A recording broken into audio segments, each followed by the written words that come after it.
और हमारे पार्टी की तरफ से बहुत अच्छा पहल हुआ है माँ बहन योजना में।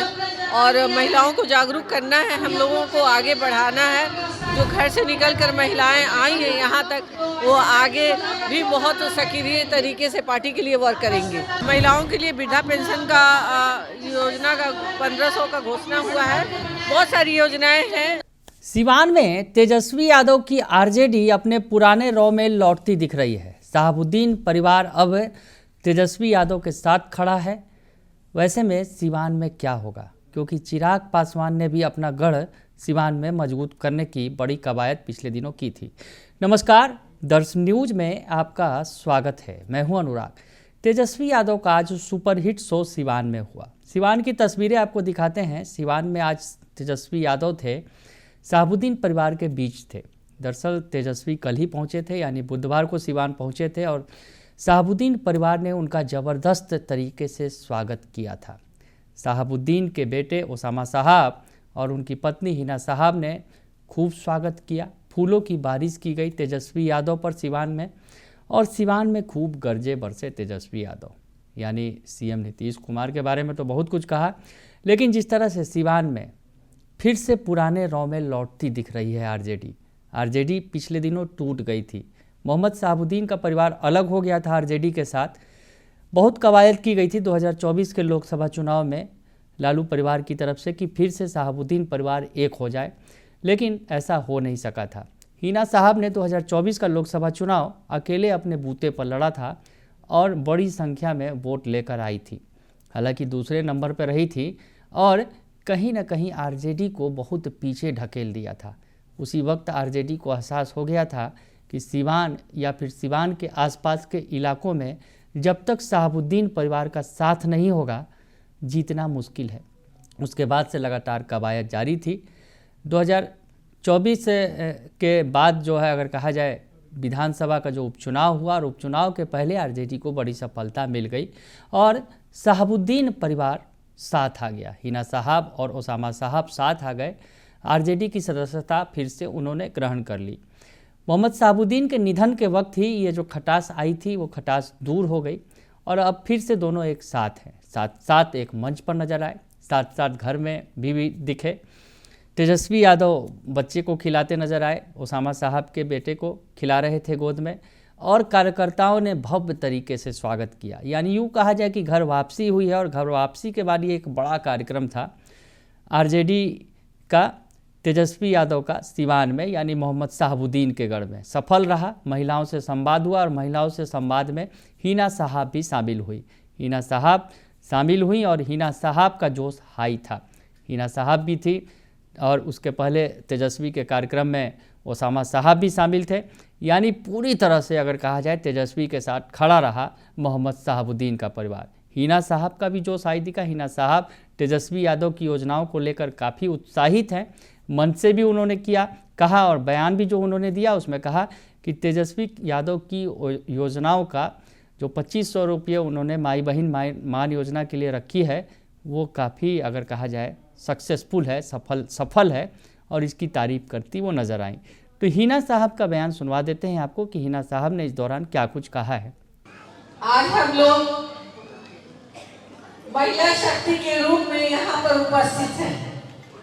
माननीय जी यहाँ पर उपस्थित हैं, मैं इनका खैर मकदम करती हूँ। और सभी यहाँ पे जितनी भी बहनें हैं, हमारे मीडिया बंधु, सभी को मैं तहे दिल से वेलकम करती हूँ।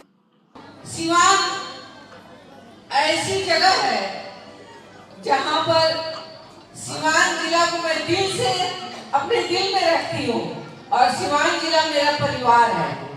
मैं चाहती हूँ एक एक महिलाएं जो घर से निकलकर यहाँ तक पहुंची हैं, ये दिखाएंगी अपनी शक्ति को कि एक घर चलाती है तो बाहर निकलेगी तो संसार में वो काम करेगी। तो देखा आपने, सुना आपने कि हिना साहब क्या कह रही हैं। तेजस्वी यादव के नेतृत्व में तेजस्वी यादव की योजनाओं का गुणगान कर रही हैं हिना साहब। 2024 के चुनाव में भले ही उन्होंने अकेले चुनाव लड़ा था, और यूँ बताएं कि 2024 के चुनाव में निर्दलीय चुनाव लड़ी थी हिना साहब, और वहाँ पर वो जो अकेले लड़कर उन्होंने 3,35,000 वोट हासिल किए थे, यानी एक बड़ा वोट बैंक जो है उनके साथ है। ये पता चल गया लोकसभा के चुनाव में। लोकसभा चुनाव में सीवान में वो नंबर 2 पर रही थी और आरजेडी को नंबर 3 पर धकेल दिया था। तो खैर अब फिर से वापसी हो गई है और आरजेडी का कुनबा मजबूत हो गया है। सीवान के अंदर लालू परिवार काफ़ी मजबूती से अब फिर से खड़ा है। एक वक्त था जब मोहम्मद शहाबुद्दीन की तूती बोलती थी सीवान और सीवान के आसपास के ज़िलों में, यानी छपरा, गोपालगंज और जो तमाम आसपास के ज़िले हैं, महाराजगंज, इन तमाम इलाकों में शहाबुद्दीन की हनक थी, धमक थी। और मोहम्मद शहाबुद्दीन अगर यूँ कहें कि माई समीकरण जो आरजेडी का था, मुस्लिम यादव समीकरण, उसमें माई थे, वो माई के एम थे, यानी मुस्लिम समीकरण को सबसे ज़्यादा मजबूती अगर प्रदान करते थे तो वो मोहम्मद शहाबुद्दीन थे। तो मोहम्मद शहाबुद्दीन का परिवार एक बार फिर साथ है आरजेडी के, तेजस्वी यादव के, लालू यादव के।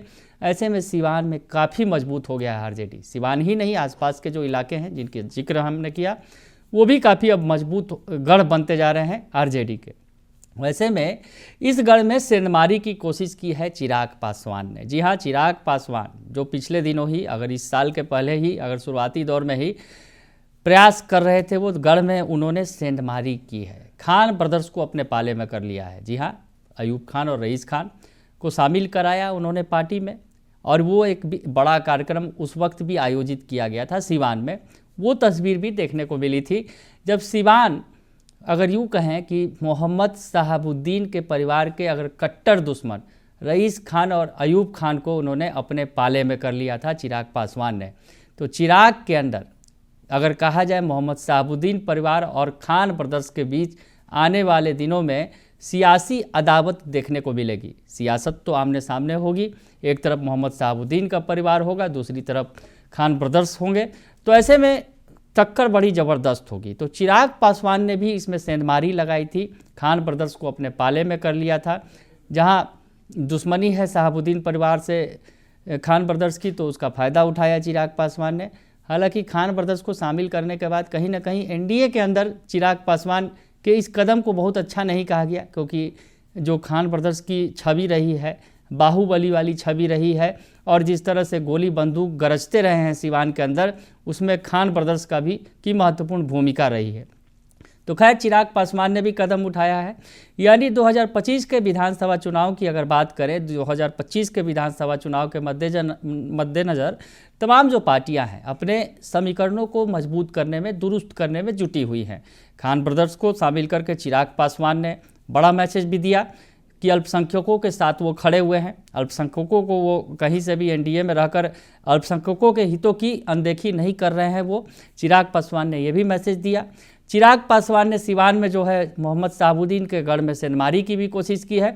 और यूँ कहें कि चिराग पासवान ने, अगर यूँ कहें कि वो जेडीयू का किला रहा है, अगर बात करें तो बीजेपी और जेडीयू के कैंडिडेट यहाँ से जीतते रहे हैं सीवान में, वहाँ उन्होंने अपनी मजबूत दावेदारी भी ठोक दी है खान ब्रदर्स को शामिल कराकर कि सीवान की वो जो सीट है वो लेंगे, खान ब्रदर्स के यानी रईस खान जो हैं वो चुनाव लड़ेंगे। इस तरह की बातें निकल कर सामने आ रही हैं। तो चिराग ने दावा भी ठोक दिया कहीं ना कहीं सीवान के अंदर।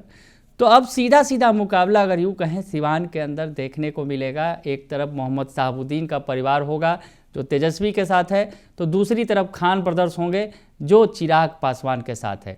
यानी एक तरफ महागठबंधन में मोहम्मद शहाबुद्दीन है का परिवार है, तो दूसरी तरफ एनडीए में खान ब्रदर्स हैं। यानी एक तरफ तेजस्वी के साथ मोहम्मद शहाबुद्दीन का परिवार खड़ा है, तो दूसरी तरफ चिराग के साथ खान ब्रदर्स। यानी चिराग और तेजस्वी की ही लड़ाई होगी वहाँ पर। खान ब्रदर्स और मोहम्मद शहाबुद्दीन का परिवार आमने सामने होगा। प्रतिष्ठा दोनों की ही दांव पर होगी, तेजस्वी हो या फिर चिराग हो, दोनों ही युवा नेता हैं और जिस तरह से अपने पिता की विरासत को आगे ले जा रहे हैं, तेजस्वी यादव लालू प्रसाद की विरासत को आगे बढ़ा रहे हैं, तो चिराग पासवान रामविलास पासवान की सियासत को आगे बढ़ाने में लगे हुए हैं। तो खैर आगे बड़ा ही दिलचस्प मुकाबला होने वाला है। लेकिन आज का अगर यूँ कहें कि शो रहा तो वो तेजस्वी यादव के नाम रहा, मोहम्मद शहाबुद्दीन के परिवार के नाम रहा, और चिराग पासवान को चुनौती देते नजर आए तेजस्वी यादव। और जिस तरह से आरजेडी का कुनबा एक बार फिर से काफ़ी मजबूत दिखा सीवान के अंदर।